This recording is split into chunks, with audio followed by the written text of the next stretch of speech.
ஏன்னா எல்லாரும் எல்லாம் தெரிஞ்சவங்க தான், எல்லாம் திறமை உள்ளவங்க தான், எல்லாம் பொருள் கொடுக்கப்பட்டவங்க தான், எல்லாம் நல்லா சம்பாதிக்கிறவங்க தான். ஆனால் கஷ்டம் எப்படி வந்துச்சு?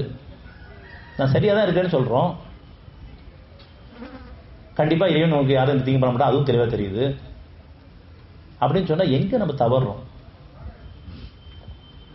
கடவுள் நல்லா தான் பண்ணுவாங்கன்னு தெளிவான மனசம் இருக்கிறோம். இப்போ இன்னைக்கு உள்ள மனநிலைக்கு தெளிவாக இருக்குது, கடவுள் நல்லா தான் பண்ணுவாங்க. இதுக்கு முன்னாடி நம்ம கடவுள் பழியை போட்டவங்க தான். இப்போ பக்குவத்தை கொடுத்துருக்கான், கடவுள் கண்டிப்பாக நல்லா தான் பண்ணுவார். உணர்வுடைய சக்தியை கொடுத்துருக்கான். அவனுடைய கருணையின் காரணமாக ஏதோ கொஞ்சம் இருக்க நன்மையின் காரணமாக கடவுள் மேலே பழியப்படாத அளவுக்கு ஒரு பக்குவத்தை கொடுத்துருக்கான்.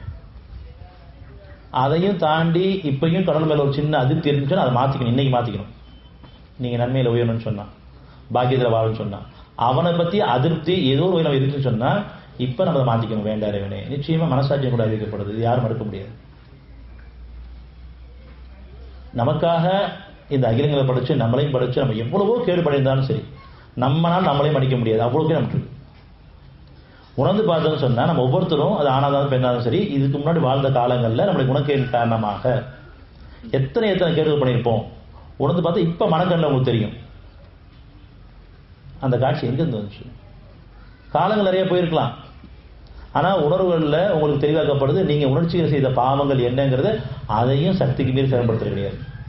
ஒட்டுமொத்தமாக இப்போ அவன் தெளிவுபடுத்தினா நம்ம வாழ முடியாது, என்னடா வாழ்க்கை பேசாமல் நம்ம வாழ்க்கை முடிச்சுக்கலாம் அப்படிங்கிற அளவுக்கு அந்த அளவுக்கு கருணையாக நம்ம பண்ண தப்ப நம்ம அன்னைக்கு எவ்வளவோ ஒரு லிஸ்ட்டு போட வைக்கலாம், லிஸ்ட்டுக்கு மேலே இருக்கும்.